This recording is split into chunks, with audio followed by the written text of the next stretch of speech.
Kemudian juga tatkala kita di grup, ingat kita satu grup, dalam grup kita 200 orang. Kalau kita posting sesuatu akan dibaca oleh 200 orang, paling tidak banyak yang baca. Kita akan mengambil waktunya, mengambil waktu mereka. Maka tatkala kita ingin men-share sesuatu, mikir, pantaskah yang saya share ini mengambil waktu teman-teman saya 200 orang? Ternyata hanya lelucon yang tidak bermanfaat misalnya. Ternyata berita yang hoax misalnya. Dia akan buka, dia paling tidak dia ngambil waktu 1 menit, 2 menit, kita ngabisin waktu orang, tidak bermanfaat.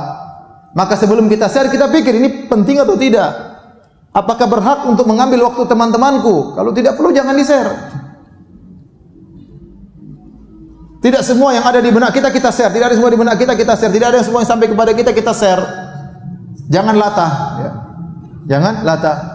Kata Nabi SAW, kafa bil mar'i kadziban an yuhadditsa bi kulli ma sami'.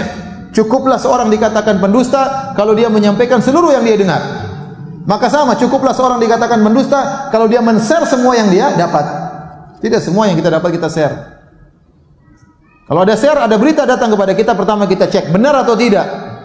Datang dari jalan yang terpercaya atau tidak. Ya, sekarang berita ngawur-ngawur, banyak ngawurnya.